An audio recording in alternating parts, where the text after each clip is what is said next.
আসসালামু আলাইকুম। রোজ কিচেনে আপনাদের সকলকে স্বাগত। আরেকটি নতুন রেসিপি দেখার জন্য আজকে আমার রেসিপি হচ্ছে লাল মসুর ডাল রান্নার রেসিপি। আর আপনারা সকলেই তো মসুর ডাল রান্না করতে পারেন, কিন্তু আমি যেভাবে এই মসুর ডালটি রান্না করেছি এইভাবে একবার রান্না করে খেয়ে দেখুন, খেতে দুর্দান্ত লাগবে। আশা করছি আমার এই রেসিপিটি আপনাদের খুবই ভালো লাগবে, আর ভালো লাগলে অবশ্যই একটি লাইক করে দিবেন।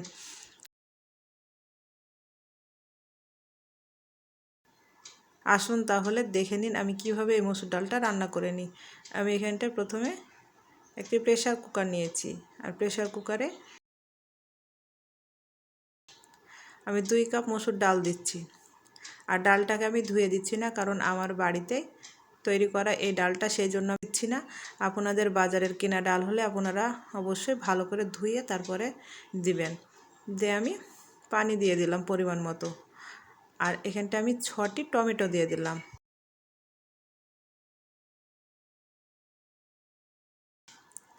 যে এই মসুর ডালে টমেটোটা বেশি লাগবে, সেই জন্য এর নাম হয়েছে লাল মসুর ডাল রান্নার রেসিপি। দেখেন 6টি আমি টমেটো দিয়ে দিলাম, স্বাদ মতো লবণ দিয়ে দিলাম, আর অল্প একটু হলুদ দিয়ে দিলাম। দিয়ে আমি 3 থেকে 4টি সিটি মেরে নেব। আপনারা সকলেই তো মসুর ডাল রান্না করতে জানেন, কিন্তু এইভাবে একবার মসুর ডালটি রান্না করে খেয়ে দেখুন, খেতে অত্যন্ত সুন্দর লাগবে। দেখেন ডালটা আমার সিদ্ধ হয়ে গিয়েছে, আর দেখেন টমেটোর খোসাগুলো এইভাবে আমি তুলে নিচ্ছি।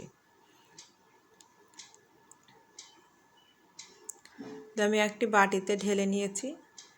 দিয়ে আমি দেখেন এইভাবে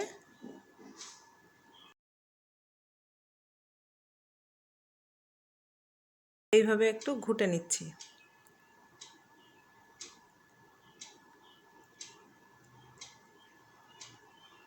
দেখেন হয়ে গিয়েছে। পরিমাণ মতো আমি পানিটা দিয়ে দিচ্ছি। আপনাদের যেমন ঘনত্ব খেতে চান সেই অনুযায়ী আপনারা পানিটা দিয়ে নেবেন। আপনারাও এইভাবে বাড়িতে একবার মসুর ডালটা রান্না করে গরম গরম ভাতের সাথে খেয়ে দেখুন, খেতে দুর্দান্ত লাগবে। আশা করছি আমার এই রেসিপিটা আপনাদের খুবই ভালো লাগবে। ভালো লাগলে অবশ্যই একটি লাইক করে দিবেন, এবং আমার চ্যানেলের নতুন বন্ধু হয়ে থাকলে চ্যানেলটি সাবস্ক্রাইব করে দিবেন। পাশে থাকা বেল আইকনটা অন করে রাখবেন, যখনই নতুন ভিডিও দেবো সবার আগে আপনাদের কাছে নোটিফিকেশনটা পৌঁছে যাবে। আমি ডালটি সাইডে রেখে দিলাম। চুলাতে কড়াই বসিয়ে দিলাম, অল্প একটু সরিষার তেল দিয়ে দিলাম, ফোড়নের জন্য 2টি শুকনো লঙ্কা, আর দিয়ে দিলাম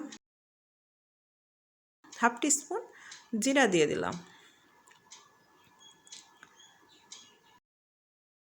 জিরাটা একটু চটপট করে ফুটে উঠলে আমি থেতো করা রসুন আর পেঁয়াজ দিয়ে দিলাম। দিয়ে সবগুলো একসঙ্গে ভালো করে ভেজে নিচ্ছি।